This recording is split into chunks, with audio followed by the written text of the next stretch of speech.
coordinator for the Fit Future Foundation. And today I have with me Mr. Ogunyoriju Emmanuel, head teller at EcoBank and also a sociopolitical analyst. So it's great to have you here, Mr. Emmanuel. So It's um, great. yeah. So today, quickly, we'll be speaking on the topic of the Olodo Uprising, how anti-intellectualism became Nigeria's most profitable cultural currency. So without further ado, I'm sorry wasting too much time. We'll just get right into the questions. And to do that, we'll be starting from the TPT top, basically, the origin story. Hope you're ready, Mr. Emmanuel. Okay, yes, I am. Great. So, you know that rapper YC pointed out that we have accommodated unintelligent people so that they don't feel bad, and now they are in the majority. And I think that's a very commonly known subject that we are in an era whereby people prioritize people's feelings over the truth. It's more we are in a time whereby it's a situation of, oh, how I feel matters over what is right or what is wrong. So do you think that the Nigerian empathy effectively weaponized mediocrity?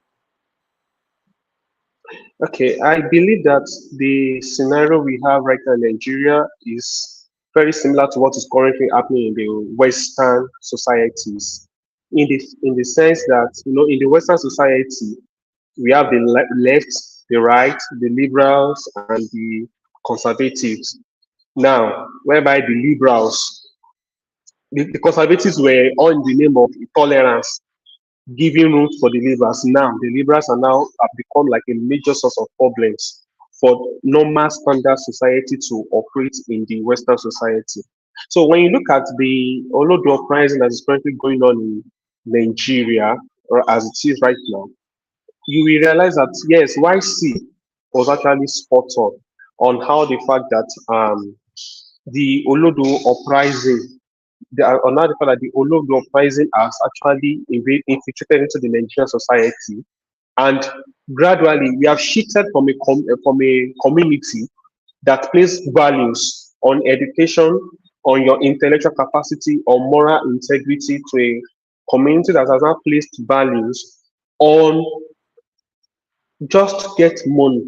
That's the root of all this whole thing. Get money. Just don't be poor. And in the bid of getting money and don't be poor, people are now coming up with different crazy things on how to just get attention rather, and that is where the Olodo uprising began to come in, because you realize at the end of the day that some of these people actually, when you engage them in conversations, they cannot even critically think. They cannot even critically assess a convo. They cannot even critically give a constructive view over something. And even if they claim to talk, they're not even willing, they don't want to agree that they are wrong, they can be wrong. They always want to be in the belief that they are right. So yes, we've actually transitioned from a culture that value intellectual into a culture that values money, which is the genesis of anything about Olodo Uprising. Yeah.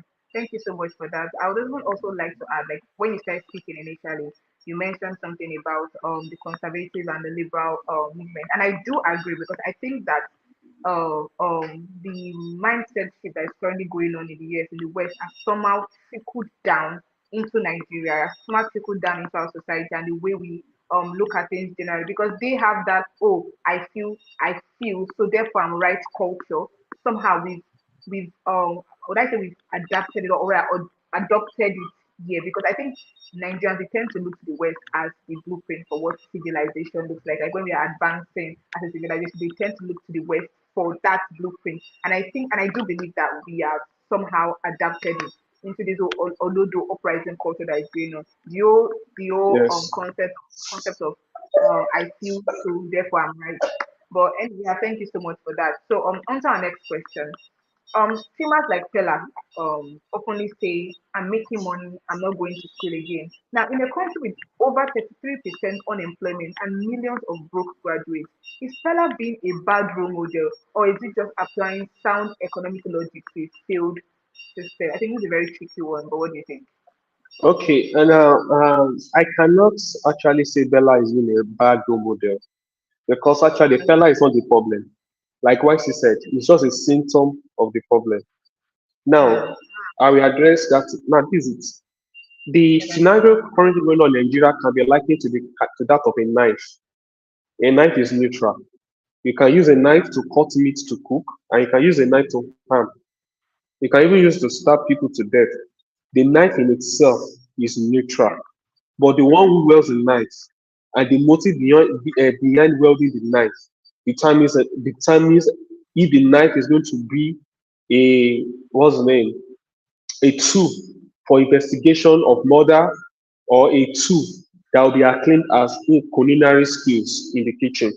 So where I'm coming with this is that when Fela made the statement, oh, he's making money, that school has come, blah, blah, blah, blah, he's actually voicing out a frustration of most Nigerian youths with the fact that I've done my BSc, I've done my MSc, I've done my PhD. There is no tangible job for me to use it to do it. There's no gainful employment.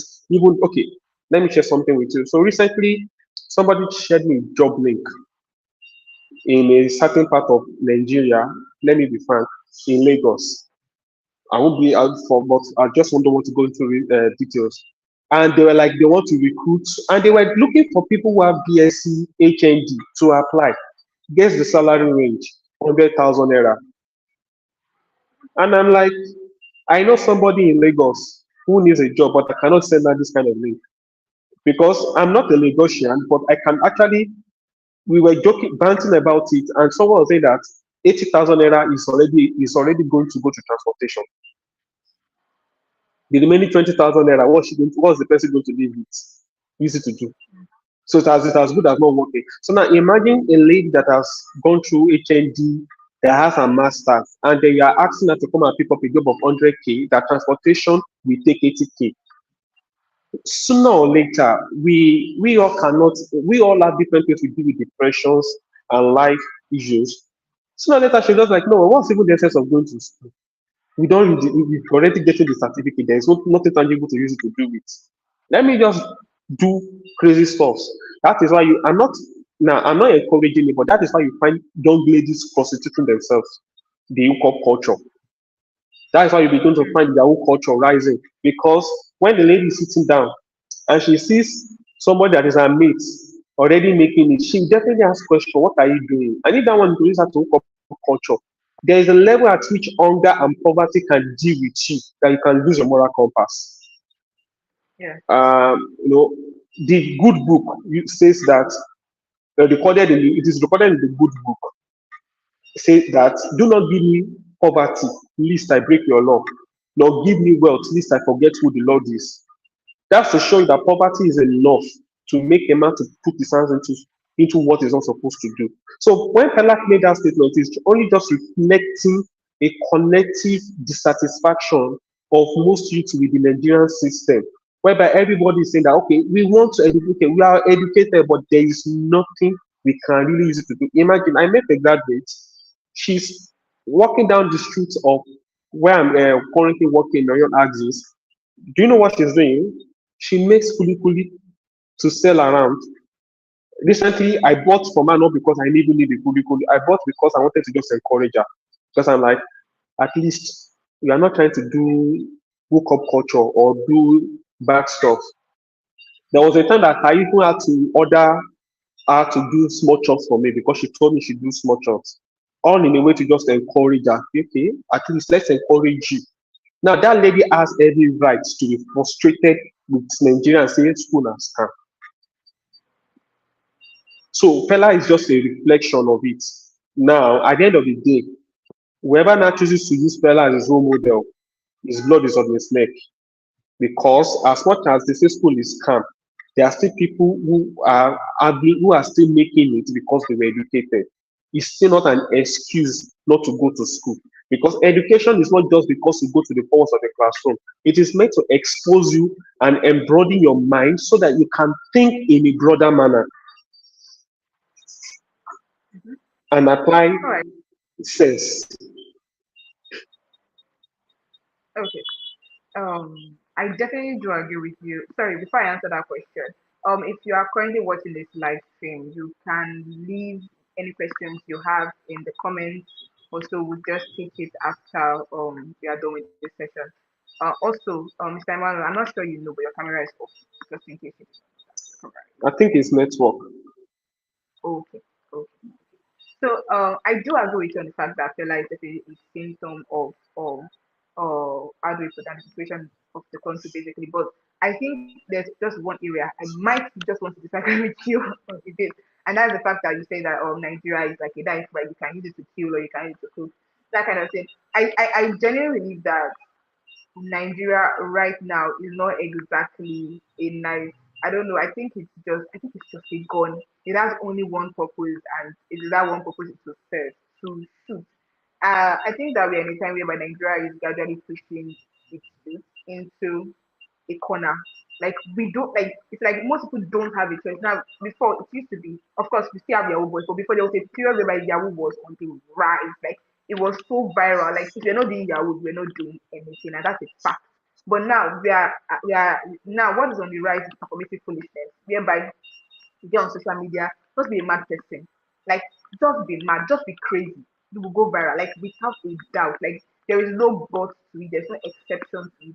Just be mad and you will go viral. You know, Nigerian or Obasanjo internet, you will definitely go viral. So I genuinely believe that I really believe that Nigeria right now is pushing a lot of youth into that system. You can be controversial, you can be mad, go into Big Brother Nigeria, do stupid things, go naked, strip naked, say something vulgar, ridiculous on social media, and you would definitely go viral. It's not really giving, even the people that are doing like, okay, yes, definitely, there are people that are doing the right thing and then they are making it, but they are few compared to those who are doing crazy things on the internet and in fact, they are making it faster, they are making it bigger, they are getting more recognition for what they do compared to those who have been like just be doing things the right way. I don't know if you have a response to that or should we move to the next question. Well, you are right about that one.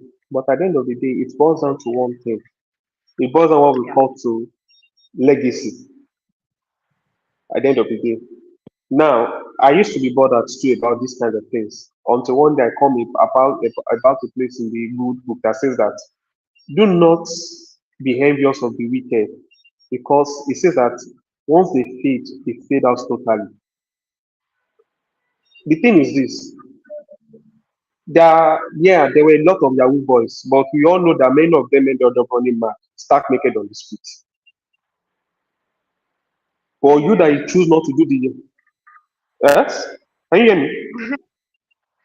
Some of them got away with it to be fair. Yeah, a lot of them did run mad. I mean, we saw guys running mad, and when you find out, they say they did things, and part of the as a backlash, they ran mad. And at the end of the what were they doing? Most of them were all equal into this stuff. Now, what I'm doing is this. Yes, you can be pained as a person that but I'm doing the right thing. This one that is not really doing the right thing is making it. Yes, but it's just for a little while because after a while they will fade out and you won't hear them anymore. You can't take a shortcut to success and you expect it to last. It may not be that palatable for you to wait for the right timing. But if you go and study most of the artists who are at the top, who actually have what we call a legacy, you will find out that beyond the fact that they were famous, they had skill, they had talent, and they had energy. They did not just become a accidental famous person. There was a dedication Sorry. and a Sorry. price they paid for it. Hello,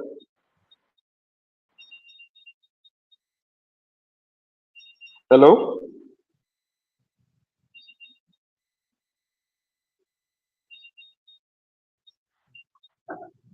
Okay, so there was a dedication that was made for it. So the thing is that it's normal for you to feel it as a person, but you are just going to be the one to decide what to make it get to you because on the long run it's going to be what we like. Will I be proud? Okay, will I be proud if my own children now later find out that I was into this, I did that, I did this, I was this crazy. That's why all these girls that are shaking hands up and down, doing all these kind of things. Well, let them enjoy it while it lasts. When they Sorry, Mr. choose to Emmanuel. settle down, man, Can you hear me? yes, I can hear you now. Okay, okay. Sorry, please can you quickly wrap up on that response because you didn't Yeah, even yeah, yeah. So that's what I was saying is mention that things like this are bound to happen. But at the end of the day, everybody will pay a consequence for their actions. It's left to you to now choose your actions and the consequences you want to come along with it. The only thing you can just do is admit the pain, but don't try and get envious, or else you put your hands into that which you will regret on the long run. All right then. Thank you so much for that response.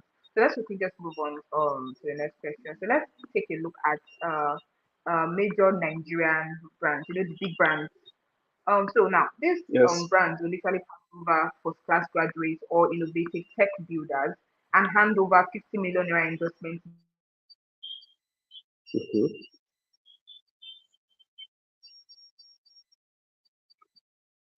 maybe an Mhm. influencer whose like entire tech, sorry, whose entire brand is based on. Okay, okay, sorry, I'm back on. The message came in, so sorry about that. So I was saying, let's take a No look at problem. major Nigerian brands. So these brands will pass on, they'll pass over first class graduates or innovative tech builders, and they will literally hand over 50 million naira endorsement deals to maybe an influencer whose entire brand is basically based on grammatical blunders or just going around the internet or being basically crazy. So do you think that corporate Nigeria is the premise sponsor of the Olodo Uprising? The thing is that corporate Nigeria is not actually a primary sponsor, but we can just say like business is business. They are just trying to cash out and take advantage of what is on ground. I mean, they'll be like, okay, since there's a shift in the paradigm of what people consider as yardstick for you to be successful, she is shifted from education to you just being a nonsensical person online. And they see that nonsensical people tends to get a lot of attention. Basically, companies are all what they are all about is to make money and to put their brand out there for you to be able to see and then patronize them. They are not around to just help or to assist. That's that's the blunt truth about brands. They are not there to just Yes, I fine. They have their corporate social responsibility, but brands are only just there to ensure that they maximize their own profits. So you but cannot don't really you think blame they the make a brands. okay? Yes, the brands can actually make an impact. Well, actually, if the brands are going to, if we are going to actually push it, then we will need organizations like NOA, Nigerian Orientation Agency. We will need the government parastatals too, to actually come in line with and partner with them in a way that, okay, you know what, guys, there's an issue in the land. We cannot afford to let you keep on pushing all this narrative because once you sign this one, you're actually sending a story, a signal that if I can become a nonsensical person, then Yeah, definitely it means that a big brand can come and sign as an ambassador. And because of that one, me too, I will blow better. They should start trying to push them to invest into education. And one other thing is okay. that I believe is also that can actually help is that we need to do better when it comes to education too. Do you know that as at the time I was going to graduate, the best prize given to some students graduating from some department or on certain categories was like 500 naira. Those prices were yet to be reviewed because as at that time, maybe in the 1970s, it was a big money. But now, in this current 20s, 500 naira is nothing. So now, imagine if, what's the name? Imagine if people who are also in school want to be serious and saying that, say, best price for first class graduates is 10,000 naira. Teller is there collecting 100 M. It's not too far for you to know the kind of decisions they want to start taking. So brands are not actually really a sponsor. Yes, they play a part, but you cannot blame them. Brands are only available to make money. It is, but the onus lies upon us as a society also to begin to try and shift the orientation. And the only way brands can come in is if they begin to be innovative, to bring out innovation on educational things that are educational and begin to sponsor it. Then it can gradually begin to revive that aspect of intellectualism versus anti-intellectualism. But brands are only just here to make money. That's just it. They are not Yeah, really, I they definitely don't agree. really, yes. Yeah, I What you definitely say? agree with you on that front. Yeah, I said definitely agree with you on that front. Business is Yes, business. It's always going to business, and these people, most of them, they're capitalists, right?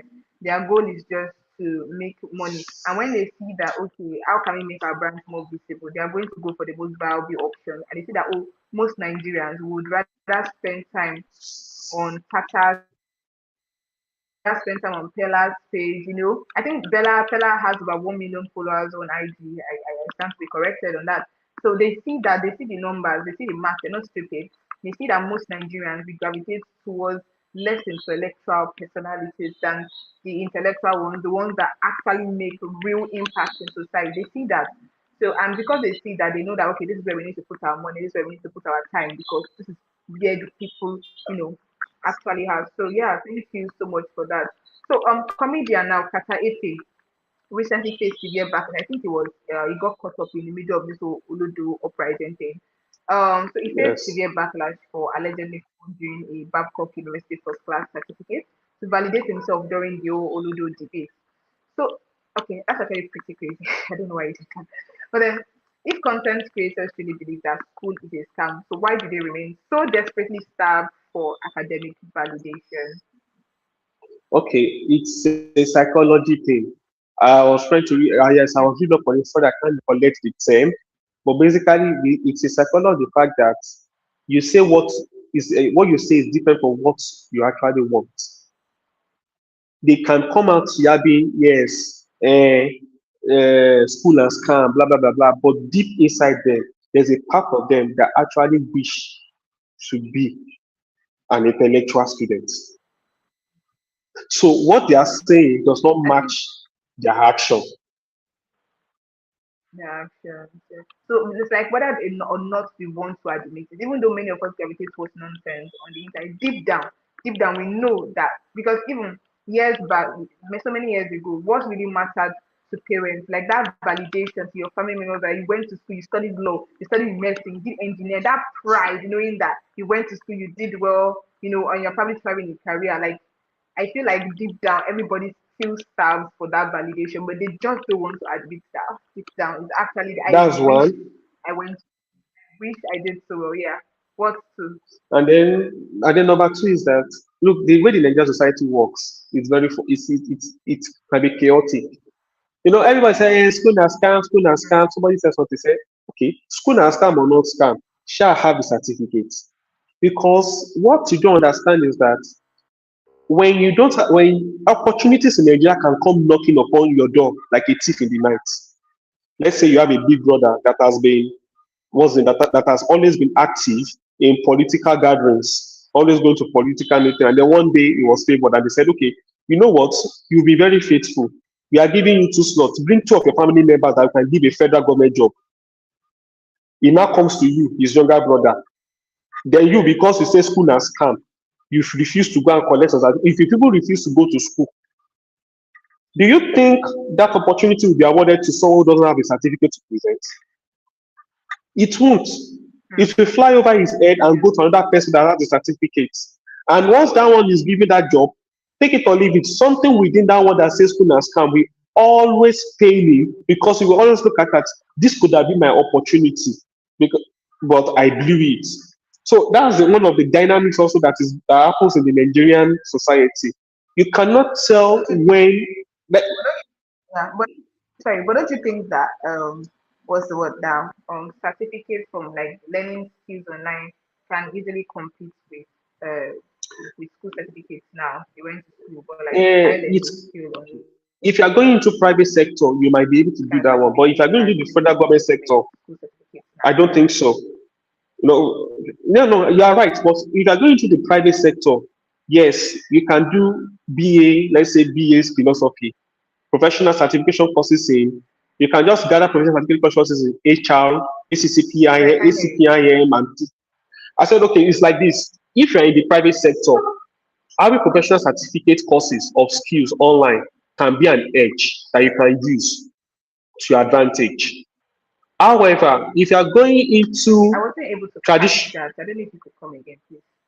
okay, if you are in this private sector, having certified courses or professional certificates can be an edge, like CPI, ACPIM, CFA, all those kind of courses.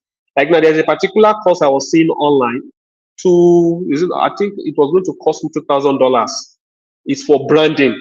I know that if I spend that $2,000 to get that certified course, I have not studied anything that has to be a branding. But if I put it on my LinkedIn profile, I definitely know that sooner or later, organization, companies will reach out to me that yes, we want you to work with us.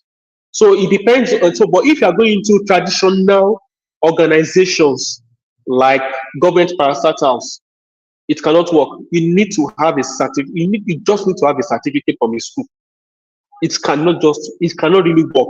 That one can be considered later. Well, I don't know the inner workings, so I've not really been, because I've not been employed by any government organization.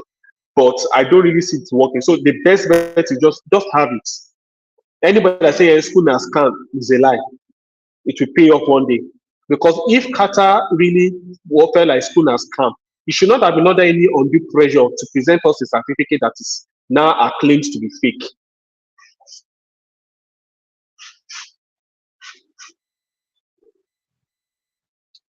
Okay.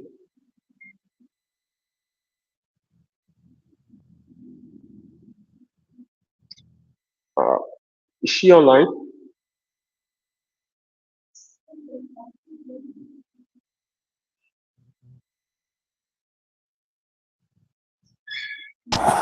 Okay, so give her a few seconds.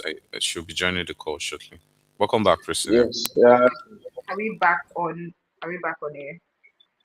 Yes, please. You are back on air. Yes. Apologies for that. That was No problem. my belief.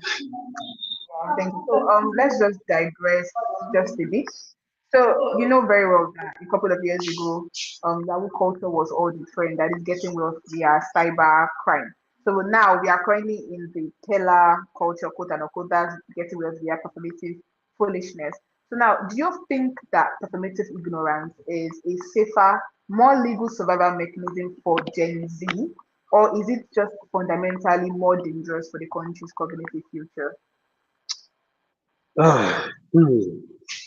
Actually, I thought, okay, I was when I saw this question, I was actually thinking that maybe uh, the Olodo culture is better. At least they are not committing every crime as it is.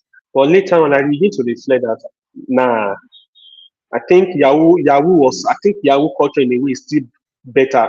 See, none of them is good actually. Yeah, because it's like choosing between the devil and the red blue sea.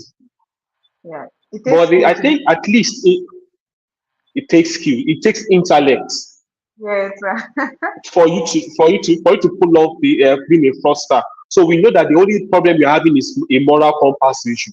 So if you're going to deal with it, you just have to deal with it from a moral compass level.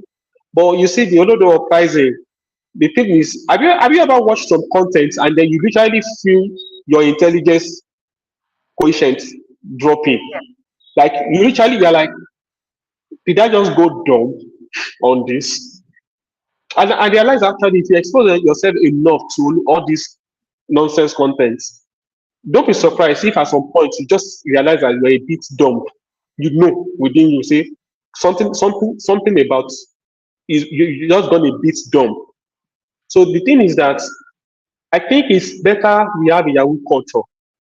At least we know their problem is a moral compass issue. So what we work yeah, upon is to how to bring them into morality. Whereas although that one is even worse because when you have a generation that is not intellectual, may the Lord help us because that means they can easily be sold. That means propagandas can be sold to them easily. That means they can actually be made slaves can be easily be made out of them. okay, So that's the reason why. So I would rather have them still stick to their Yahoo culture and we pray and we work also to ensure that they have moral compass. But when they are dumb, what do you want to do? There's nothing that really needs them to do other than for them to just. I'm sorry. I'm trying to talk to you as someone who is a mastermind. that wants to manipulate the whole society. They are not fit for anything more than to become slaves and to reproduce. All right. So I have this crazy conspiracy right in my head because people tend to call me conspiracy theorist for whatever. So I have this insane Okay. conspiracy in my head. I believe that there is an agenda. I believe that there is an agenda to ensure that a lot of Nigerians become Olodos faster ahead of 2050.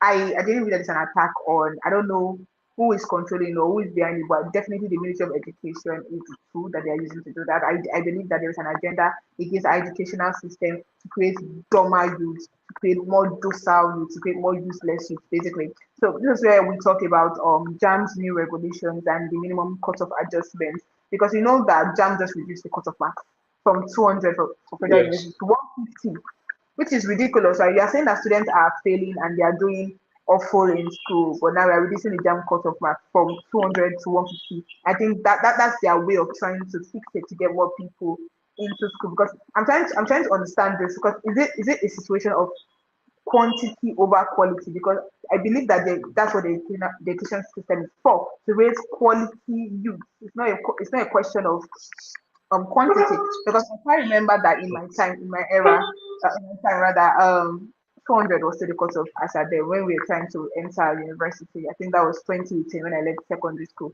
The cut off mark was 200, right? So everybody knew that, okay, you want to get into a federal university, at least get 200. 200 doesn't even guarantee that you will get the department of your choice or get the course of your choice, but like it helps that you get 200. So conversations around getting less than 200, there were never such conversations, because like why would you get less than 200? Like my set, I genuinely believe that my set was the last intellectual set that Nigeria ever had. 2018, so we were the last. Others are in the head of us were great, they're amazing, but we were the last set that actually like the very sad. Maybe 2019 set too. But then getting less than 200 in exam was never like a serious conversation that people had, because getting less than 200 was not a common thing, right? It was never. It's not now that we see. We are now seeing that we are seeing the majority of our JAM applicants getting less than 200 in JAM. So, just give my question basically, so I don't speak too long on that. Do you think that the Ministry of Okay. Education actually lowering the bar to accommodate a failing demographic, or sorry, do you think that the Ministry of Education is actively lowering the bar to accommodate a failing demographic, or are they just being realistic about the collapse of our secondary school system? What do you think? Well, I think the Ministry of Education have a lot to do and think about. Yes, my own set during my own time too, it was 200. You score nothing less, anything less than 200, you know you're not going to university. You're just going to go to a poly or things like that. But the thing is that the over the years, let's say the Ministry of Education have come out with policies that are suspicious in nature. One, there was a time they banned history. Two, they were trying to collapse some things, like just in the name of restructuring. And you begin to ask yourself a question. Is it that the Ministry of Education is playing a long game, or is it that there is a hand, an unseen hand an unseen hand behind the shadows that is pulling strings? Because actually, if we don't mount up pressures with ourselves right now, I fear for the future of Nigerian youth. They may literally be very dumb.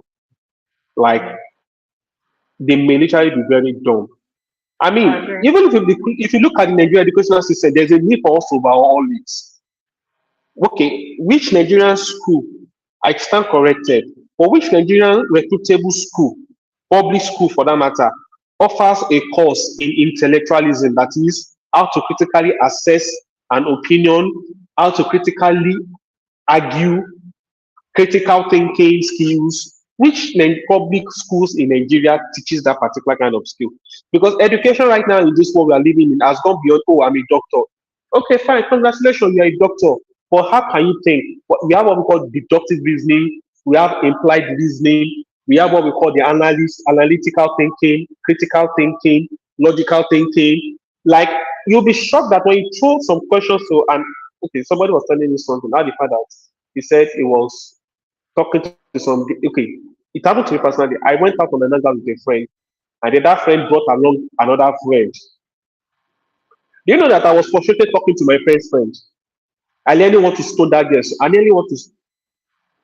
remove my shoe and just throw it at the lady. Say, have some sense. I was trying to bring up normal basic conversation about business and branding because she's into that. My friend's friend is into business. But the way that lady was responding was giving me a vibe of like she cannot flow with what I'm saying.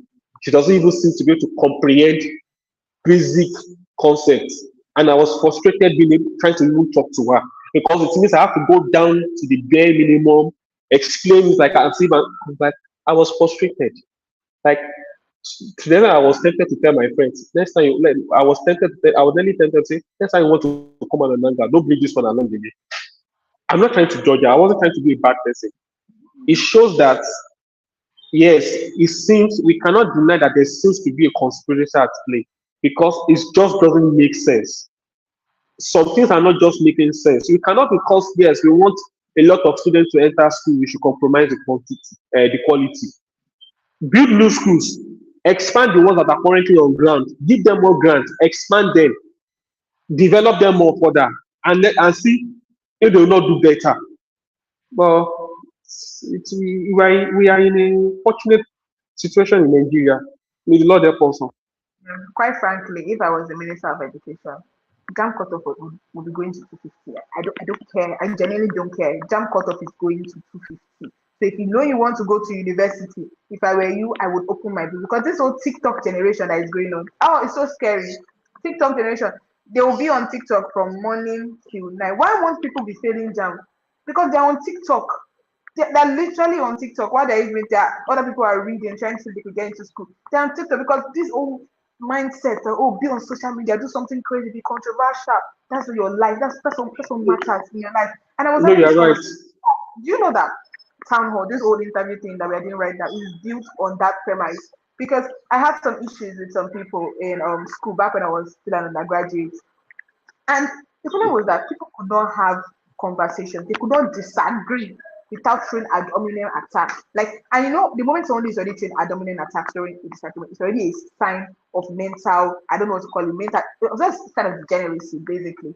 Like, you can't argue with me, you can't disagree with me without saying, oh, I'm stupid, I'm an idiot, I'm a bastard, God will take you. What way God will take you? That's the first time I ever heard that kind of insult in my life. God will take you. Like, you can just see that this person is not really sound mentally because the fact that you have to resort to using curses and insults, if you just for simple disagreement, not even like political disagreement that some people consider, oh, arguing politically can be a very hard conversation, yeah. But like basic conversation, maybe controversial topics like, oh, abortion, feminism, conversations like that, people are trying to understand each other. The next thing, God will take you. God, yeah, we're in soup.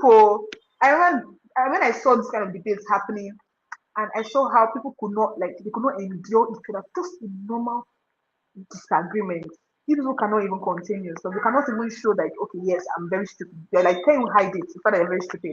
I was honestly taken aback, and I knew that we needed to have something like we needed to have town hall where people could actually talk. We can actually disagree because I've disagreed with you, what I'm trying to say, and I've not seen anybody throw ad hominem attacks at one another. I feel like this was also such a good way to engage people too, because a lot of people don't want to take the time to sit down now and read long articles. People don't want to sit down to read the newspaper. They don't want to read blogs that actually tell you. They rather read blogs that talk about fashion or celebrity gossip or whatnot. I felt like okay, this is an easier way. A lot of people don't know what is going on currently, so let's break it down to them in simple terms by having conversations. It's easier to get people more engaged when we are debating or we are arguing about something like this. So yeah, I think that was actually one of the major reasons why we had to have this because this whole Olodo thing it's getting out of hand, and I think that in the next 10 years we are going to be in major soup. I mean, big pot of soup if we don't find a way to turn this around. Because I believe by 2050, based on statistics now, we should have the highest number of youth, the working force in Africa compared to like the global population. So imagine if that number is full of dunces, like full of dumb people that can barely read an article that have the attention span of a goldfish. What will become of us? What will really become of us? The It's slave scary. contracts will come in. Hmm. It's scary to think about, quite honestly. It's Look scary at to what think about. look at what is happening to South Africa. Either they like it or not. If you are to look at it from a conspiracy theory point of view, South Africa has been prepared like a sheep for slaughter. Now you've gotten rid of all your foreigners in your country. What you don't know is Not that really in like they life got rid of the they can dark skinned foreigners. They got rid of the dark skinned foreigners, just to be specific. But no yeah, no yeah, yeah I'm yes that's the foreigners. Now what you don't know is that there cannot be vacuum in life. You've gotten that rid of got that foreigner good. But the thing is that as you've gotten rid of them, are you able to replace that vacuum immediately with people that are skilled, like those people are skilled? Two, are you able to maintain the energy and the tenacity those people had? Three, who even told you those people are actually even your problem? Number four, now you begin to ask questions intellectually, you begin to see that what if they are being manipulated, being sold a lie, and they don't know? Because I believe that all of us in Africa were connected in one way or the other. And then getting rid of all your dark skin foreigners is not actually your major problem that you should actually be tackling or be obsessed with. Yes, I know that true illegal immigrants can overdo, but that's not the way forward. So the way they now why did I say why did I digest to that is that I was saying that South Africa is now being primed for another let me say for another is being programmed currently the same way Nigeria too is also being programmed because if you want to trigger anything in Africa, you just have to just touch Nigeria. And if you want to trigger anything on a regional level, let's say in Southern Africa, yeah, trigger it from South Africa. So I believe in a way that there's a conspiracy somewhere because it's just not adding up. It's not making sense. Because you cannot say that our government officials are dumb. yeah. I do believe in some of them are dumb too, but that's beside the point. So now, while the rest of the world is adapting to AI and green technology, our syllabus still is like 1985. Is the government itself the biggest Olodo in its entire equation? That's another The question. Nigerian government, I don't know, they're not the biggest to know, though. They know the game they're playing. They're playing the long game with us. I agree. I completely agree. I don't think they're that stupid. I don't think they're that They're not stupid dumb. at all. They're stupid, but like they're not this stupid. Yeah, I don't think they're dumb. I genuinely believe that something is going on that we don't know about because I don't. I mean, for so many years they really treated us like we are stupid. They told us ridiculous narratives. Just I feel like when you just testing the water to see what we can accept, like when they said a snake swallowed money or something like that. I don't even know. Like so ridiculous. So I don't. I think if this is another attempt to make the masses even more dumber, right? Because there's only so much that people can take. People are waking up. A lot of people are waking up currently, and I think that they are aware that there is only so much that people can actually take. So the next thing now is to make sure that the next generation that is coming up are very stupid. They need to be as stupid and dumb as possible so that they don't even understand anything that's going on around them. So this just leads me to my next question. Nigeria's budgetary allocation to education consistently falls short of the UNESCO recommended 15 to 20%. When a government deliberately underfunds its schools, isn't the Olodo Uprising exactly the structural harvest they planned for? It is. It is. Like I told you, I said these people are not dumb. Okay, I want to ask some questions. Let me just throw it out. Have you read the 48 laws of power? No, but I've heard about it. Okay, I'm going to run a list of books for you. Let's see which one you are familiar with or read or had. 48 laws of power. Have you read or heard about war written by Robert Greene? Yeah, I have. Okay, what of the 33 acts of seduction No, I haven't. is written by Robert Greene. The Art of War by Sun Tzu. Yeah, I have. Yeah. The Prince by Niccolo Machiavelli. The what? The Prince. No, no. Discourse of Ivy by Niccolo Machiavelli. Yeah, I have. Okay, the Mafia Manager. No. Okay, The Alchemist by Paulo Coelho. One of my favorite books of all time. If you look at, now, there are still some other books too. Mhm. Now, if you look at this book, these politicians, they may not have read them, but they know the principles about it. They know the principles in Globus and they practice it. That is why sometimes I look at the so-called obedient movement that and allow you guys will feel woefully. Because how many of you have even sat down to read books of politics? How many of you have even sat down to read in depth to understand how the minds of a politician is wired and it works? So that's why I laugh. Now, Joseph Stanley did something one time ago. He took a chicken. He removed the feathers of the chicken while the chicken was still alive. Obviously, the chicken would be in excoriating pain. And then he chewed some grains of coins in front, some grains rather not coins, some grains of corn in front of the chicken, and the chicken ran to go and eat it up. And he said, "That is how the commoners behave. That is, you can fleece them of everything, just give them small reward, they will still go." Which is a principle that was taken from the Roman Empire of bread and circus to distract the commoners while the state rules with impunity. Like Antoinette, let them eat cakes line. I don't know if you heard about that. Yeah, let them eat And, cakes. and yeah, Oh, I've not heard of that man, one. I forgot her other name now. She was the queen of France at a particular era when things were really going. That taxes were high, people were poverty stricken, they were hungry, they're so hungry, and when there were mass protests, and then she told our attendants to let the people eat cake, just give them cake. Like that would solve the problem. Yeah, so there was such a time. So just basically just moving on to the next question. So we see individuals with questionable intellect and zero policy track record getting appointed to high-ranking state positions and advisory boards. If the political class is recruited via anti-intellectualism, I think there's a lot of connection in politics when it comes to recruitment. Why do we expect the youth to behave any differently? That is, if the politicians are giving appointments to people that we know that this one is an Olodo. Yeah, it's very very much obviously an lady.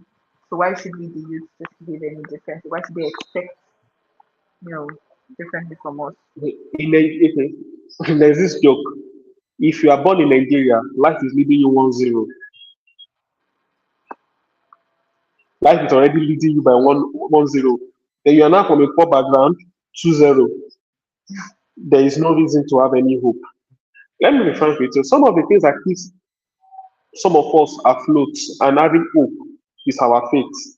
Remove the faith from us, then let anarchy descend. That's just it. Some people were saying that the church is a Nigerian problem, blah blah blah blah. And I'm like, remove the church from Nigeria and you will realize what anarchy is. Is You think most yes, people cannot move much? It's because they are going somewhere that they are still telling them that there's a God who can reward you. Remove that that gives them message from their ear for 3 months, and you will see the beast that lives in people. mhm, Fine, the churches and religious organizations have their homes too, but as much as they have their own, they are still keeping the base human instinct in check. The moment they are uprooted completely, you will okay. We have churches and mosques, yet we are still having individuals that they are still arrested because what they killed their fellow human being for ritual purpose. Imagine if there is no organization that is keeping people in check with conscience. It will be total anarchy. So yes, there is no reason to have any hope not to behave otherwise. mm, Because I'll be frank, at some point there was this guy. Uh, oh, his name skipped my mind. He's also a content creator, but at least his skit is intellectual. There Lai was a time I was Wasabi. fantasizing. Yes, wow, you read my mind. So so now there was a time I was thinking that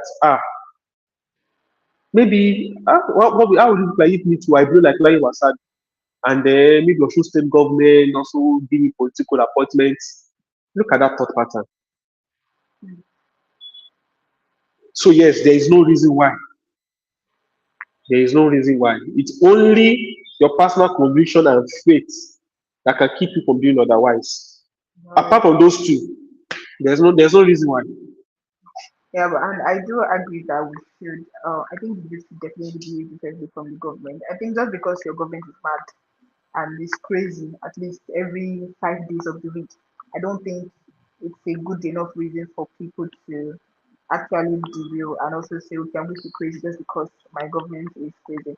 At the Free Future Foundation, this is our organization. One of the things we definitely believe in is individual responsibility. And we give what's the word? We give priority to that over even holding the government accountable or influencing government policies because we do believe that the future Sorry, of I can't tomorrow hear is you. you and I. So can you hear me now?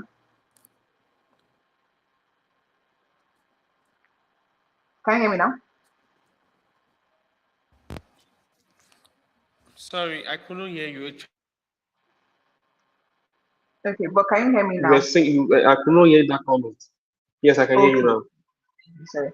So I was saying that I don't believe that we as youth should walk in the footsteps of our government. I was saying that the government is mad 5 days a week out of 7 times, but it doesn't mean that we should emulate them just because they are also doing the same thing. And I was saying that here at the Free Future Foundation, one of the things that we give priority to in our mission and justice space is individual liberty. We put that as a priority over influencing government policies or even holding the government accountable because we believe that the future of tomorrow is you and and what really makes us different from the humanitarian movement is that the humanitarian movement will say, okay, you are hungry, right? Take fish. But we are saying, we won't give you fish, but we will definitely teach you how to fish. So that is a big focus for because we believe that it might not happen immediately, but over time we'll really start to see, you know, major changes. So just on to the next question. The Ministry of Education has watched the basic literacy standards combo while focusing heavily on bureaucratic red tape. Who do you think is more responsible for the Olodo uprising? Is it the corrupt politician, the lazy students, or the out of touch regulator? Okay, so now there's this statement in Yoruba. I'll put it in English. When the fish starts to rot, it begins from the head. Once the head gets it right, it's easy for the other part of the body to follow seamlessly. So this is it. Imagine I'm a politician, I'm in the Senate, and then I release 500 million naira as allocation for students in my constituency, for schools in my constituency. And then I'm now being told that at the end of the year, my constituency came last in the state with a lot of students having A's more than A's.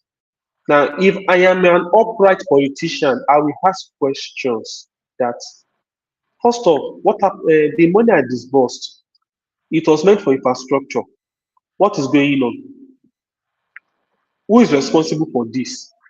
Because there's no way I'll be asking question from my political office that the Ministry of Education in that state will not have to respond to me in a way that, yes, this is what went wrong, this is what went wrong. And then I will also ask the regulator too. Okay, fine, we released money for this school to build libraries. Why are you not giving me a report that the libraries were completed? But I've gone there to do my own physical inspection. The libraries are nothing to write home about. So it starts first from the top. Now, when people realize that the politician or let's say the governor is serious about that project, the Ministry of Education too will have to take that body's language too of being serious with what they are supposed to do. And once they see that the ministry is serious with what they have to do, the regulators too will also have to take their own job seriously. Especially if they see that what they are doing will come along with consequences. But when you don't give people a taste of the consequences of their action, what do you expect will happen? Complacency will set in. So everybody is involved, but the head is the first place it has to start from. I understand. So, well, how do you think that, how do we, fix this now? How do we fix this institutional framework when even the teachers themselves, the teachers, right, they are underpaid, they are demoralized, and they are often productively deficient. Like, who is going to train the next generation when teaching is seen as a profession of last resort? I should even add to this when we were speaking earlier. I forgot to mention when I was talking about how they are lowered the cut-off mark. I also found that as well that if you are applying for education, if you are going to try to study education in university, you no longer have to write jam or push it. I'm not even sure which one of them is it that. I think you no longer have to write jam or push it. It's just direct. What's the word now? Just direct admission. Entry. So yeah, direct entry. So it's like even the cutoff mark for those who are supposed to be in charge of academics later on, it's gone already. So anybody now can just get a degree in education. Literally anybody now can get a degree in education. So who do you think is going to train the next generation when teaching is, seen as a profession of last? Like basically just tell me what you think about teachers generally in the Nigerian context. Okay, if that is at play, then congratulations, they've successfully destroyed the teaching profession. But actually, we should ask we do need to have a question though. Why are the teachers, the governing board of teachers, not talking, of educators not talking? Or did they talk? They were shut down. Because if I'm the chairman of the governing board of educators in Nigeria, it's not just about now, it's about the future. And I'm like, and I realized that, okay, so you're telling me that this person has to come in to study education. So the only thing I can do is I cannot fight the government, even if I protest. What I will now have to do is we will now create a system of winnowing and threshing out the chaff from the wheat of whoever wants to now apply to be an educator. So meaning that as the governing body now, we can now decide to come up with a examination system that okay, you are done with your 4 years in university, good.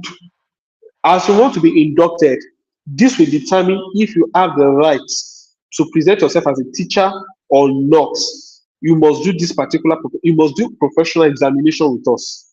That's the only last hope that the education system in Nigeria can have to be able to winnow the wheat from the chaff. But without it, we permit me to say we are cooked.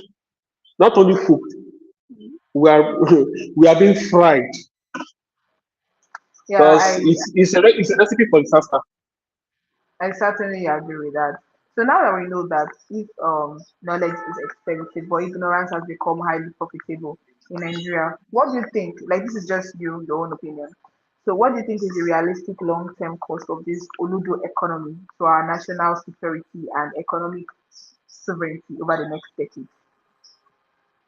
It's what it is going to do to us is that it's going to make us a people that is docile, that will compromise, that can be told what to do and what not to do. Like we become a total. Have you watched ahead? Have you read this book, 1948? 1948 or 1984? George Orwell's 19, I'm not sure. Yeah. Yes, by George Orwell. No, Where he was I talking think about, Big okay, Brother, the Big dystopian Brother. novel. That's exactly where we are going to end up. It's dangerous. That's exactly where we're heading to. Hmm. All right then. Yeah, I definitely agree with you. I think that we're going to become I think we're going to become slaves very soon. I mean we're already slaves to the powers that be, but then we are going to be bigger slaves. I think we'll be more submissive slaves, more docile slaves. It's easy to be a slave when you don't know your way. You just follow a master. The imagery that is just coming to mind now is the imagery of is it the horse now, the ox, where they put like a corn in front of him and it's like it's just working, like he's trying to get that corn that they hung on a stick in front of him, but he can never really get it. So and that's just the imagery that just comes to mind, and I think the next few years are going to be very very scary. The next years are going to be genuinely scary. Okay, I think we went off the call for a bit, so let's just hold on a second while we join us again.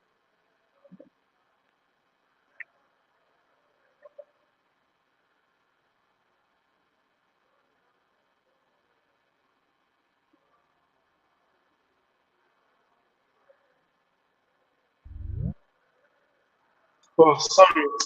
Sorry, I'm back. I'm so sorry. Okay, no problem at all. Okay, All right. sorry, I So may have to just switch off my camera temporarily, okay. but I'm with you. Yes, All right. I just want to do some tasks.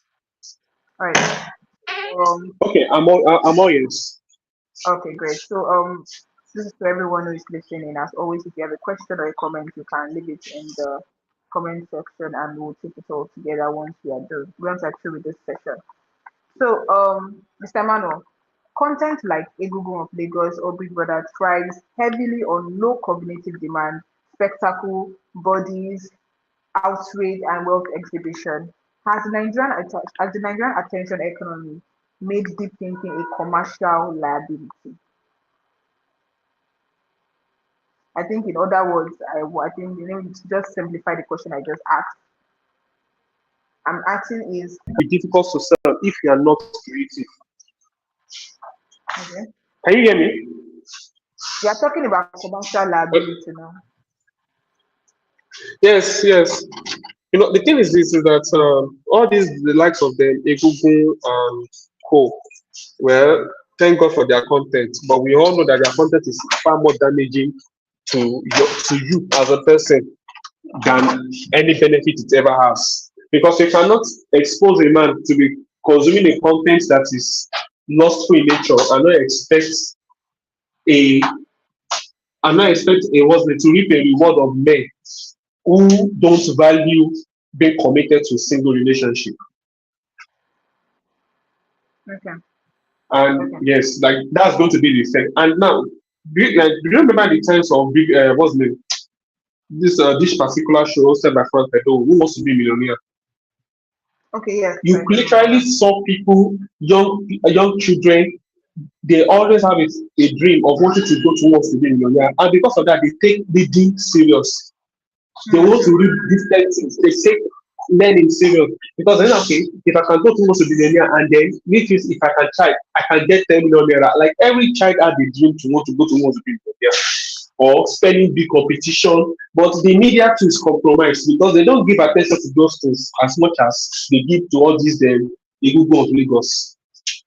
When was the last time the media actually did a picture, a coverage of intellectual programs? Hmm.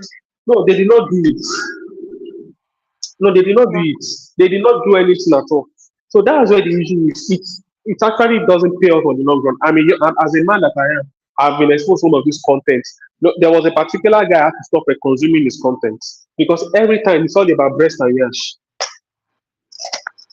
I certainly agree with you. I completely forgot that there was ever a show like this. Who Wants to Be a Millionaire? When you mentioned it, I just came and I was like, oh yeah, that's true. We used to have that, and we don't really have such things anymore. Except for the Cowbellpedia. I think there's this Cowbellpedia thing where they used to. Scabepedia, mathematics. Yeah, but aside from that, I don't really know so many other shows that do things like that. So We have shows I like Good Ultimate Search good at that okay, time, yeah, whereby yeah, that Mhm. So it's not like I say people don't, but now that's where the brands to now come in. If I go, when you if I drop a, you So when you say, said you watch this Egungun of Lagos, I've never even seen it. I didn't even know the guy. Like I didn't even. I just stumbled that question like when I was preparing for this session. There was this other lady whose videos I saw. I used to know her name, but honestly, I can't recall right now. She does these dating shows. One day to get dating show. Like I don't even know what to call it. People laugh about it. Like when you watch her videos, like this dating show where she will line up like when you either guys or ladies, and then one person will come and then they would want to go on a date with someone or have a potential partner from this dating show that they do. And is it not honestly, Mirage? oh, Nance Mirage, thank you. Yes, that's her name, Nance Mirage. Thank you so much. And I remember one day I stumbled on the video on IG, and I felt insulted. I felt intellectually insulted. Like it felt like an insult just watching this kind of content. And also, like, is this even at least okay? Make it a dating show. I've seen Pop the Balloon dating show. I see them. So this is a dating show. Why are you telling the participants to do a 360?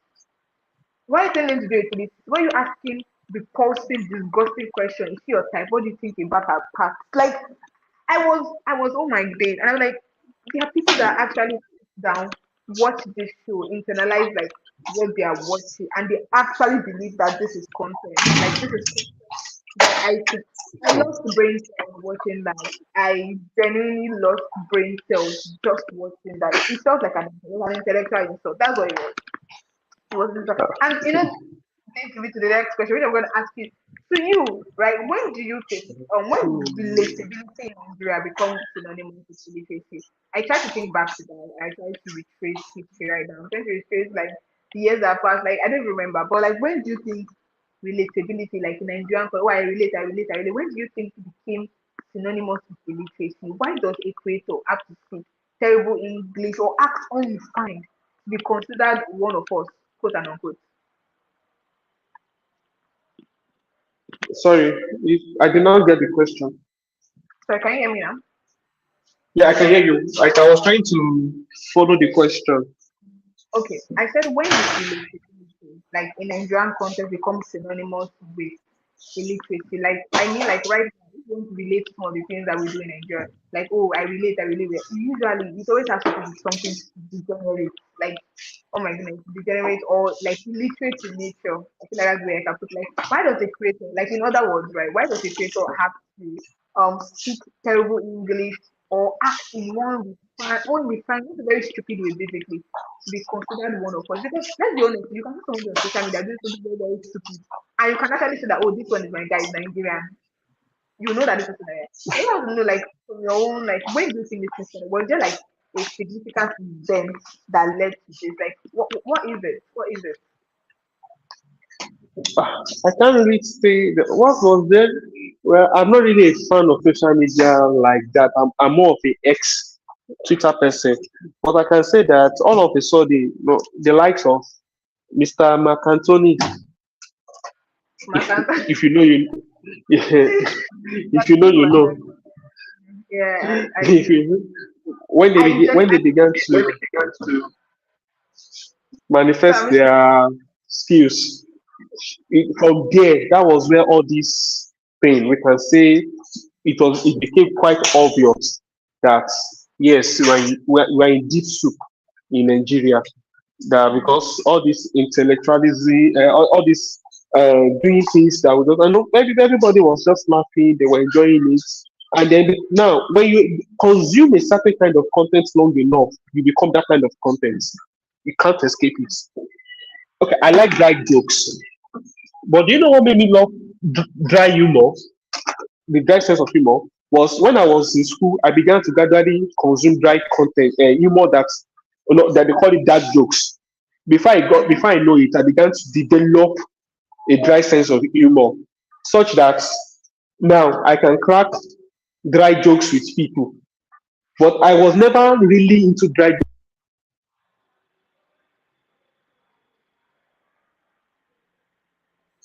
become someone that can actually also begin to try to come up with lines about dry jokes. The human brain is very blessed and elastic in memory. So I believe that that's where this issue come in. Expose people long enough to a certain kind of thinking, and then sit down and watch wonders of what will happen today on the long run. I believe that's what is currently going on. I can only just say it was from those particular people that hey yes, for the people who laid the foundation of yeah, sorry. For the people who I believe that laid the foundation for all this thing was when all these songs began to come out of Dadibule, all those songs that were new in a way, they began to set the tone. All the intelligent songs of like I will not care for. So those ones were still trying to maintain sensitivity in their songs, but it was gradual. It was gradual. It was gradual. Before we know it, boom, when the likes of the macaroni came online, it it went viral. They took it an extra mile. So I believe that's what actually happened. I believe that's what actually happened. That's what I believe.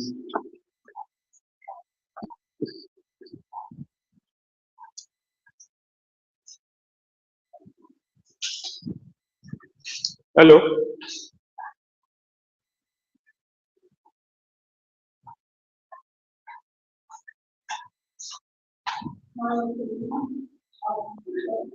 Okay.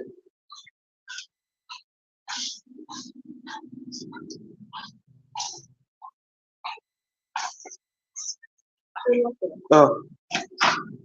eh,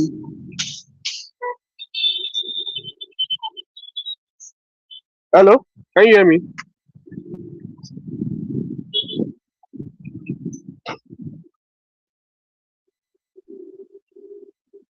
Hello. Hello. Can you hear me? Because I can't hear you. Okay. Please allow me to leave and come back again. Maybe it's a network issue that is causing it.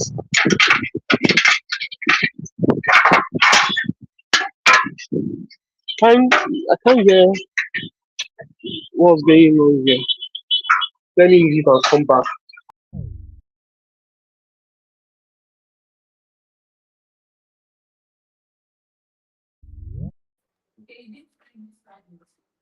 Priscilla, can you hear me? You're muted.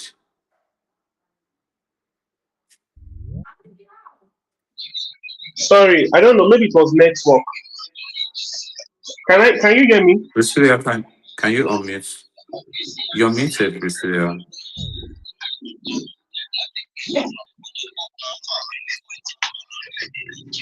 Okay, just give her a moment, please. She'll join shortly. Thank you. Okay.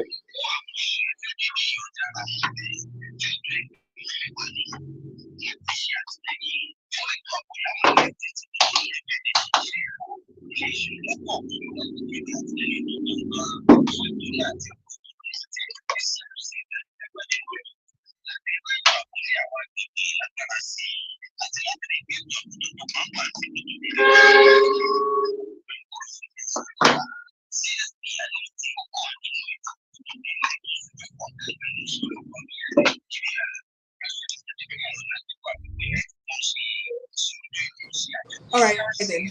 Sorry, I think you should be able to hear me now. Yes, I can hear you now. Yeah, apologies for that. That was from my end. All right then. Okay. So let's quickly move on because we are nearly done with this session. We are nearly done with it. So just a couple of more questions to go, and we should be done in the next 10 minutes, per se. So here is another question that I wanted to ask. If a society rewards a 5-second viral dance or an insult stream more than breakthrough scientific paper, does that society have any right to complain when its leadership lacks the intellectual capacity to solve economic crisis? Okay. That is, if a society says that they have what on paper, I said if a I'm just trying society, to. okay, if a Mhm. society would rather reward viral clips online, insults, bans, social media bans, all those things, rather than scientific breakthrough, what right does that society have to complain when its leadership actually lacks the intellectual capacity to solve economic crisis? It's very simple. There is no right. As you lay There's your no bed, you lie right. on it. I do Yes. beg to differ because you're in government, you should be held accountable. There is no right now because as you lay your bed, show you right. Right. See, okay, this is. You see, when it comes to leadership and dealing with people don't like.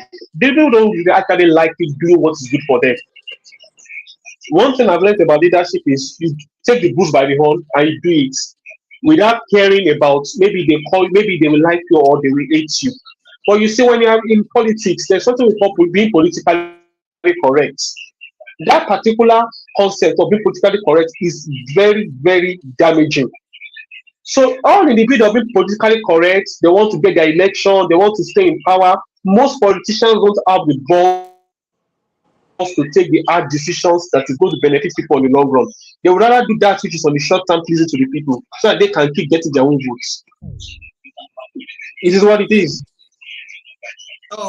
Yeah, thank you so much for that input. And honestly, that is all the time we have. Like the number of questions, more questions I would have loved to ask and just move forward in this conversation. That is basically all the time that we actually have today. And I don't think we have any questions in the comments. Yeah. Kelechi, if there are any questions, you can let us know. But I don't think there are any questions from my end. And without further ado, I would like to say thank you so much for joining us on this one. It was a very great conversation. I had fun. I learned so much. You learned so much, and I'm very sure that our viewers also learned so much. So thank you all for joining us once again. This was Town Hall. Thank you so much. I enjoy the rest of your day. Sorry.